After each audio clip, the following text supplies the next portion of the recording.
Hey all, welcome back to It's 420 Somewhere. Today we're going to talk about some news in New Hampshire, some news in London, some in New York, but stay tuned until the end because I'm going to give some recommendations in movies and music. Alright, so first up is London. The UK is in kind of an interesting era right now because their Prime Minister Boris Johnson just recently last month came out saying that they're going to do this huge crackdown on drugs in the country. They're going to put a lot more resources towards drug enforcement, and they even went as far to say that, like, even, you know, wealthier cocaine users are under their umbrella of people that they're going after. So in response to that, the mayor of London kind of went the exact opposite way and has asked the police department in starting with certain boroughs to not arrest anyone under the age of 25 who are under possession of marijuana. This is exactly a reaction of the Boris Johnson announcement, and it's starting in some boroughs and then is going to open up to the entire city of London eventually, but it's basically decriminalizing marijuana for anyone under the age of 25. And instead what they're going to do is turn towards some awareness programs and rehabilitation for these people instead of, you know, locking them up. So this is an interesting move by the mayor. He doesn't have the actual enforcement to decriminalize marijuana himself, so he can only just tell the police department not to crack down at all. In a way, it's a partial decriminalization. It's a decriminalization depending on age. So that's a fascinating move, and we'll see. It'll be interesting to see how Boris Johnson responds to that. Then let's move to New York, where Kathy Hochul has been awesome when it comes to marijuana. She very quickly got the cannabis board in the state, kind of got that up and running once she became governor. And now she has released this big book, it's like 200 pages of a state of the state.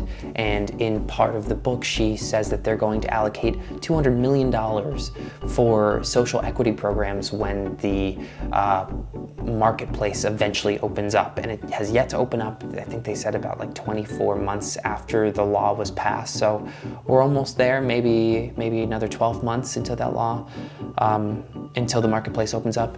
And when it does, they're going to help any social equity applicants along when they do their application and when they start their business. And these social equity applicants are people in communities that have been affected by the war on drugs. They are women-owned businesses, they're veteran-owned businesses, they are even distressed farmers. So there's a pretty large umbrella of these social equity licenses that they're going to help out with this $200 million. So that's great. Also, something to note in that State of the State book is that they are going to invest more in fentanyl testing strips, which to me seems extremely important, even for marijuana users. And I know that's kind of a touchy subject, whether or not fentanyl's in marijuana or not, but I think everyone should start having fentanyl strips around and be getting used to, like any kind of illicit drugs that they have, be getting used to testing it.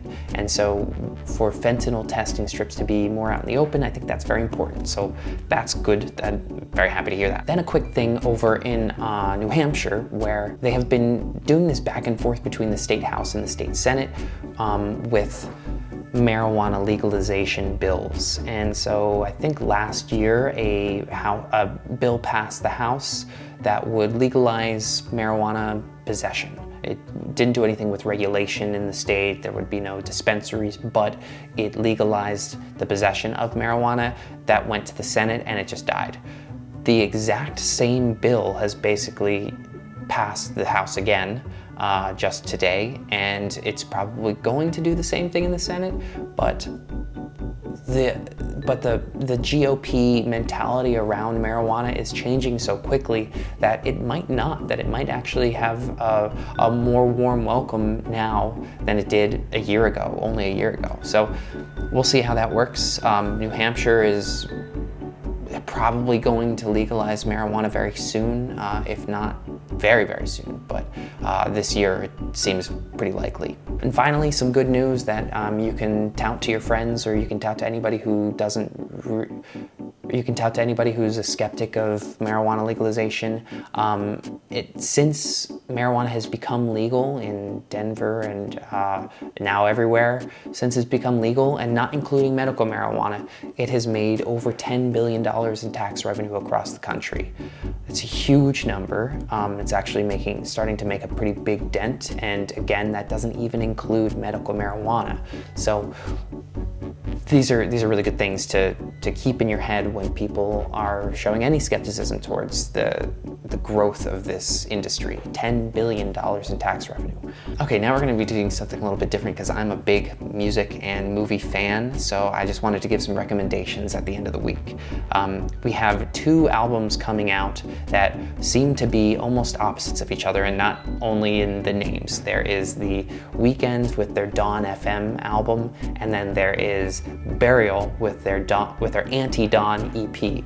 I have not heard the Dawn FM album, obviously, because it's not out yet. It's going to come out tonight at midnight, and I'm excited because I think The Weeknd has kind of an interesting cohesion to his sound, so it's something worth listening to. The single "Take My Breath" was a tight pop song. It kind of hit all the marks. It sounds like something that will work even better within the album structure, so that's exciting. He has recently in some interviews talked about how he wanted the album to sound like purgatory. He wanted to sound like there was this in-between state between life and the afterlife, and so that's a really interesting topic, and I love the idea of having some kind of concept album like that.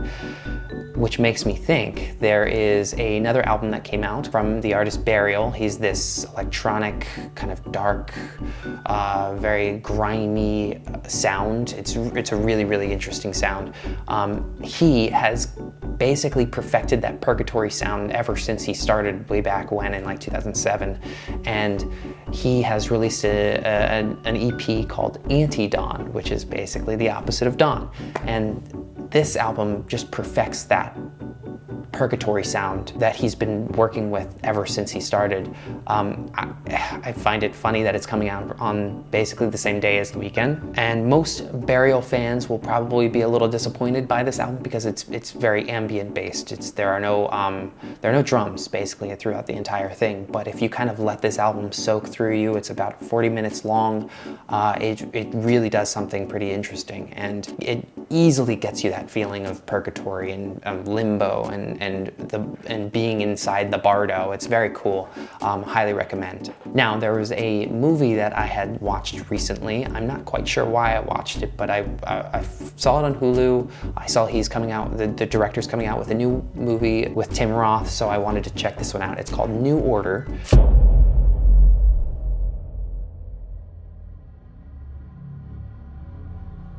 Oye, ¿qué haces?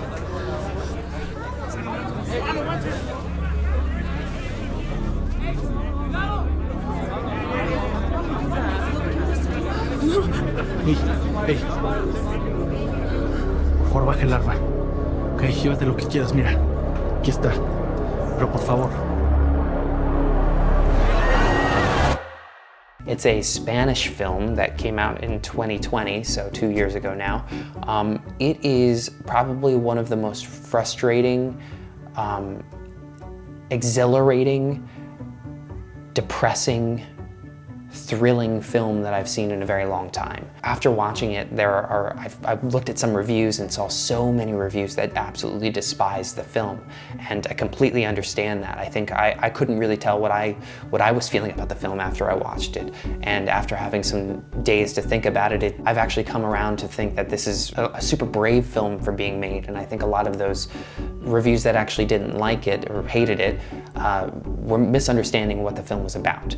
And I think that the filmmaking itself was pretty impeccable. It's one of the better pieces of filmmaking that I've seen in a long time, and at such a large scale. I definitely recommend it. It's a quick watch. It's also a watch that will leave you gasping for air. It's really good, and I'm super excited as to what this director, Michel Franco, does next. So yeah, that's all of it for today, and we'll be back sometime in the future with some more news. I'll see you then.